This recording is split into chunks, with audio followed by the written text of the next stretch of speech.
Hello students, आज की class में हम लोग एक बहुत ही इंपॉर्टेंट प्रमेय देखने वाले हैं जिसे कहते हैं आधारभूत समानुपातिकता प्रमेय का विलोम, यानी converse of basic proportionality theorem, यानी शॉर्ट में कन्वर्ज ऑफ बीपीटी या थेल्स प्रमेय का विलोम के नाम से, यानी कन्वर्ज ऑफ थेल्स थ्योरम भी कहा जाता है। ये जो थेल्स थ्योरम हम लोग पिछले वीडियो में देखे थे उसी का जस्ट उल्टा है, इसलिए इसको कन्वर्ज ऑफ थेल्स कहा जाता है। क्या कर रहा है ये स्टेटमेंट?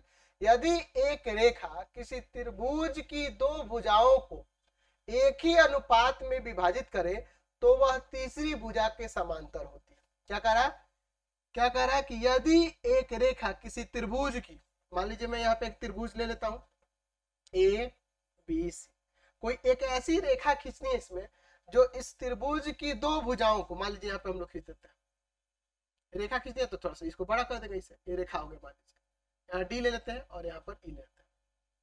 ये इस तरह से रेखा है कि इसको क्या कर रहा है, ये दो भुजाओं को एक ही अनुपात में विभाजित करिए, एडी और डीबी का अनुपात एई और इसी का अनुपात यहाँ बराबर है, तो ये जो रेखा है यह तीसरी भुजा के समांतर होगी, यानी बीसी के समांतर होगी, यही प्रमाणित कर रहा है। तो हमारे पास यहाँ पे क्या दिया हुआ है, इसका हम लोग यहाँ पे हल देख रहे हैं। क्या दिया है कि त्रिभुज ए बी सी में, है ना, रेखा डीई भुजाओं ए बी तथा ए सी को इस प्रकार प्रतिच्छेद करती है कि एडी और डीबी का अनुपात एई और ईसी के अनुपात के बराबर है। ये हमारे पास दिया हुआ है, तो सिद्ध करना है। क्या सिद्ध करना है कि यहाँ ये डीई समांतर होगा बीसी के। देखिए थेल्स प्रमेय का विलोम कैसे है, उसमें ये चीज दिया हुआ था, ये साबित करना था, अब की बार उल्टा हो जा रहा था, इसी को थेल्स का विलोम करना। इसमें थोड़ी सी रचना कर लेते हैं। रचना में क्या करते हैं, जैसे थेल्स प्रमेय बनाते हैं उस आधार पे ही बनाते हैं। चलिए यहाँ पे एक लंब खींचते हैं, यहाँ पे भी लंब खींचते हैं, फिर एम देते हैं, यहाँ पे एन देते हैं, इसको बी से ई को मिला देते हैं और डी से सी को मिला देते हैं। रचना में हमने जो किया ये लिख देते हैं। रचना में हमने क्या किया है, यहाँ पर लिखेंगे कि डीएम लंब ए सी तथा ईएन लंब ए बी खींचे, फिर क्या किया, बीई तथा डीसी को मिलाया। ठीक है, अब इसका यहां पर प्रमाण देखते हैं। हम लोग फॉर्मूला जानते हैं ना जी, त्रिभुज का क्षेत्रफल 1/2 आधार गुणे में ऊंचाई होता है। ये फॉर्मूला हम लोग जानते हैं, 1/2 आधार गुणे ऊंचाई। तो अगर area of triangle A D E की बात करें, सेम थेल्स प्रमेय कहीं बना रहा है उसी तरह से, 1/2 आधार एडी ले लेते हैं और ऊंचाई आपका ईएन हो जाएगा। उसी तरह से एरिया ऑफ ट्रायंगल इधर नीचे वाला लेते हैं, बी डी ई, 1/2 आधार आपका डीबी, ऊंचाई आपका वो ईएन हो जाएगा। पता है कैसे हो जाएगा, बता रखा है मैंने कल इसके पहले वाली वीडियो में। भाग देने पर देखते हैं इसमें क्या होता है। भाग दीजिए, area of triangle A D E बटा में area of triangle B D E. यहां पर देखिए 1/2 ए डी गुना में ई एन और यहाँ 1/2 डी बी गुना में ई एन। यहाँ ई एन से ई एन कैंसिल, 1/2 से 1/2, यहाँ हो जाएगा आपका area of triangle A D E बटा में area of triangle B D E equal to में ए डी और बट्टा में डी बी, समीकरण 1। इसी प्रकार दूसरे वाले में भी काम करेंगे। Area of triangle A D E 1/2, अगर आधार ए ई को ले ले तो ऊंचाई भाई ये डीएम हो जाएगा। फिर area of triangle C D E की जब बात करेंगे, ये वाला 1/2 आधार ई सी और ऊंचाई आपका डीएम ले लेते हैं। भाग देने पर क्या हो जाएगा, इसमें भाग देंगे तो area of triangle A D E बटा में area of triangle C D E, 1/2 A E into में डीएम 1/2 EC इंटू में DM, DM से DM कैंसिल, 1/2 से 1/2। Area of triangle ADE by में एरिया ऑफ ट्रायंगल CDE क्या आ जाएगा, यहाँ पर AE और बाई में EC हो जाएगा।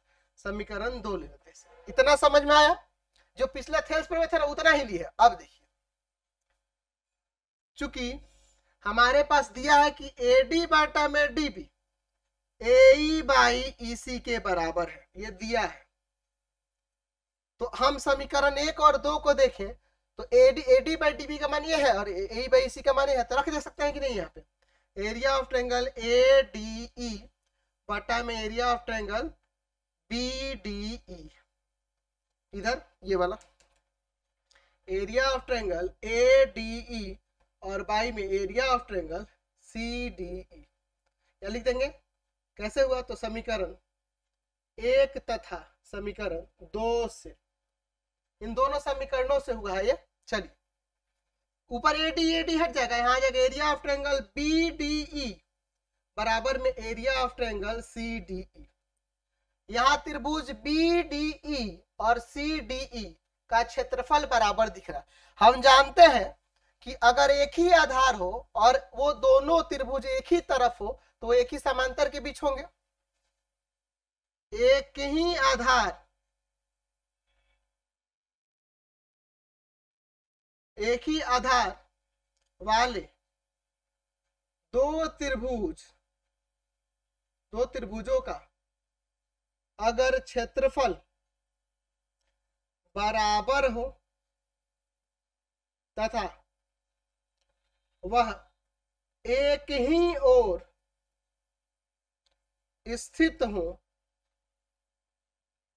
तो वे एक ही समांतर के बीच होंगे, एक ही समांतर के बीच होंगे। तो एक ही समांतर के बीच ये दोनों त्रिभुज हो जाएंगे, तो एक ही समांतर DE और BC न हो जाएगा, इसलिए DE समांतर हो जाएगा आपके BC के। ये हमने प्रमाणित करके दिखा दिया। तो एक तो ये तरीका हो गया जो थेल्स प्रमेय पढ़े थे, उसी का यूज करके हमने इसको प्रमाणित किया है। ठीक है ना जी? जो हमने अभी थेल्स प्रमेय पढ़ा था उसी को यूज करके इसको हमने प्रमाणित करके दिखा दिया। अब हम लोग इसको एक और तरीके से प्रूव करने वाले हैं। ठीक है, इसको हम लोग एक और तरीके से प्रूव करते हैं। ये जो सब कुछ वही रहने देते हैं, एक और तरीके जो आपको सिंपल लगेगा ना उससे आप बना देना। ठीक है, दूसरा तरीका देखिए क्या है। दूसरे तरीके में इतनी रचना इतना लिखना नहीं पड़ेगा, उसको भी मैं बता देता हूँ। जो आपको इजी लगे, दिया है और सिद्ध करना है तो वही रहेगा, रचना में थोड़ा सा चेंज है, इसलिए मैंने रचना हटा दिया। हम लोग क्या करेंगे, त्रिभुज ले लेते हैं ABC DE। रचना में क्या करेंगे, DE डैश समांतर BC खींचे, जहां E डैश AC पर स्थित है। यहां से हम लोग ऐसे खींचते हैं,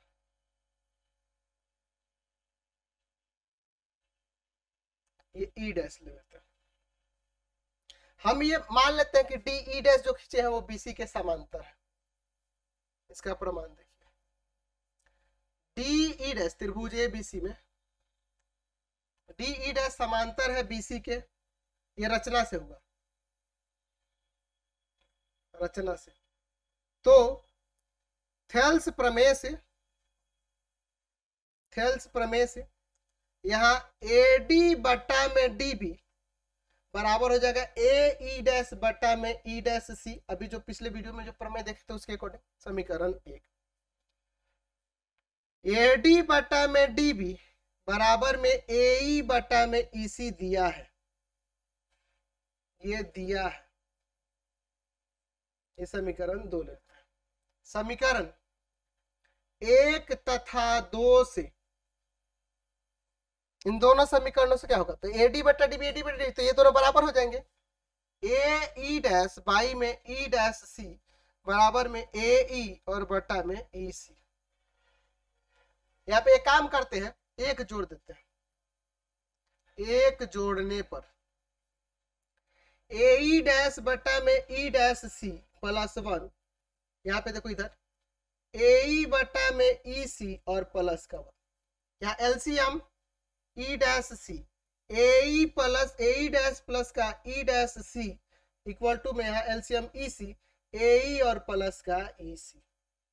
आप ए ई डैश और ई डैश सी जोड़ोगे तो ए सी हो जाएगा और बटा में ई डैश सी, इधर ए ई और ई सी को जोड़ोगे तो भी आपका ए सी हो जाएगा और नीचे आपका ई सी, ये कैंसिल, ई डैश सी बराबर में ई सी, ये ई डैश सी और ई सी ये दोनों इक्वल है, ये और ये इक्वल है, तो दोनों एक दूसरे के पास होंगे तभी ना, एक दूसरे के ऊपर होंगे, पास क्या, यानी कि इसलिए ई तथा ई डैश समपाती है, यानी एक ही बिंदु पर है, वहीं पर है, दोनों एक ही जगह पे, अलग अलग नहीं है, वो एक ही जगह पे।